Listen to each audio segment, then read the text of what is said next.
Magandang araw mga kaibigan.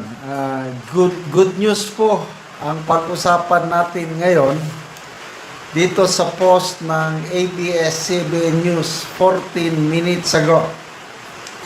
Just in, President Ferdinand Marcos Jr.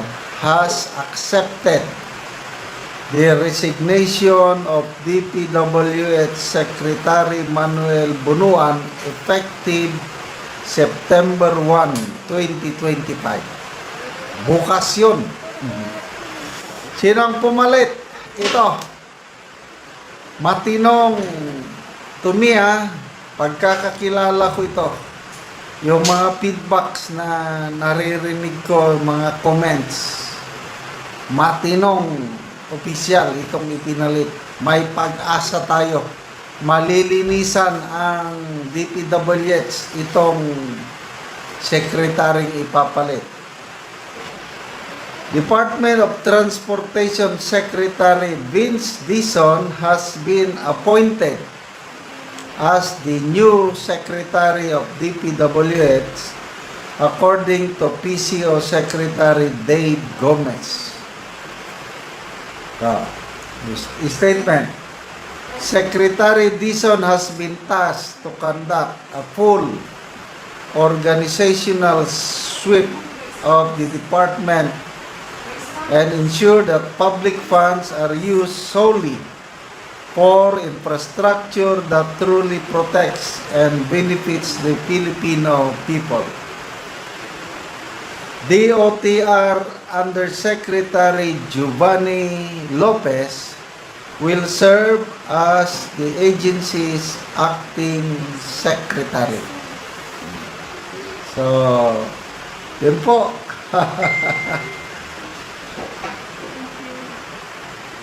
Ano pa? Napakagandang balita. Siguro, nakonsensya na rin na ano na si Secretary Bunuan dahil yung mga previous statement niya na I serve at the pleasure of the President.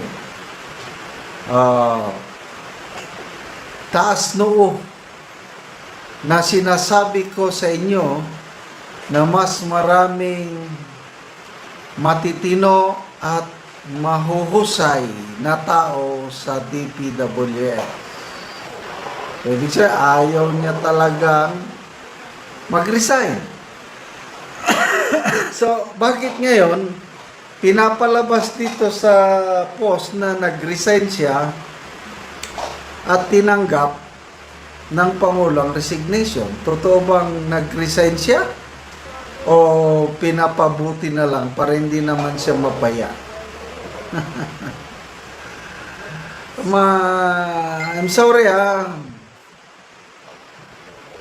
hindi ko siya inaakusahan ng any wrongdoing. Siguro nga, wala siyang ginawang kalukuhan. Ang mga katiwalian nangyayari sa baba. Kaya lang, dahil siya ang sekretary, mahina ang kanyang management, mahina ang kanyang leadership, niloloko lang siya ng kanyang mga district engineer, regional director. For the past 3 years, naniniwala siya na everything is okay.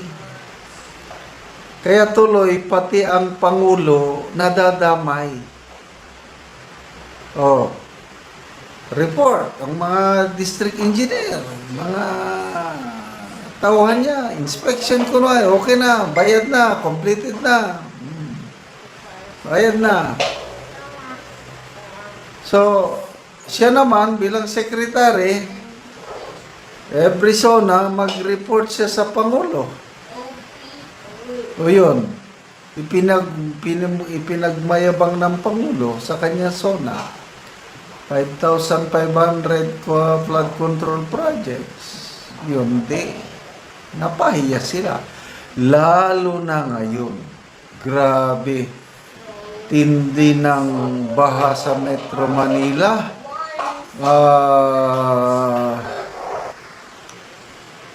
sa Quezon City hanggang ano na, nakakaawa.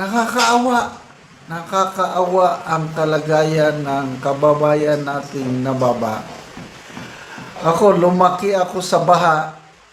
Kaya gustong-gusto kong ma-experience na ulit ng pagbaha. Kaya lang, wala, hindi naman nababaha ang ang Mindanao o sa lugar namin. Wala. Kaya lang, naranasan ko yung hirap ng mabaha. Yung bayan namin sa La Union, Bangar La Union, nasa tabi kami ng malaking ilog, ang Burayan River. So, every time na bumabagyo, umaapaw ang tubig na pupunta sa aming, ang bahay namin malapit sa ilog, kaya nababaha kami. Kaya ang hirap yung mabaha. So, okay lang yung amin, nababaha kami, dahil nasa tabing ilog kami, dyan sa Metro Manila, wala namang malalaking ilog. Nababaha lang dahil sa kasalanan din ng mga tao. Plus, dahil sa basura, plus ang mga flood control projects na palpak. Sayang ang mga pondo ng taong bayan. Yun nga, estimate 1.9 trillion na ang tuloy-tuloy na nagastos for how many decades. Kung pinatayo natin yun ng mga paaralan, wala nang backlog na paaralan sa DepEd kung nagamit lang yun. Anyway, balik tayo sa issue. So, resign. Vince Dizon. Panahon pa ni Pangulong Duterte,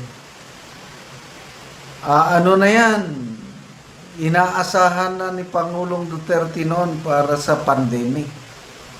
So very action-oriented. Kaya tingnan nyo, nung nagka-problema ang DOTC, tama ba? DOTR pala. DOTR, kaproblema. Daming palpa diyan sa airport. Yun. Ipinansak siya dyan dahil nga siya yung kanyang reputation is action man. So wala nang problema sa DOTR pag upo niya. Naka 1 year pa lang ito. Malaking problema na naman sa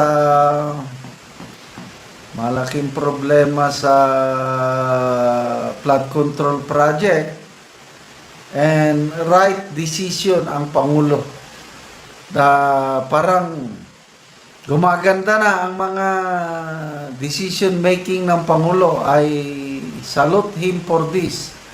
For appointing Secretary Dizon sa Kasi kung ibang tao lang, huwag na.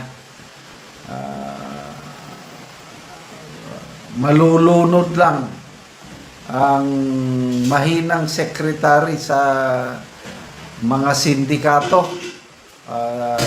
Tinawag ni Senator Lacson na lungga ng mga korap ang DPWH.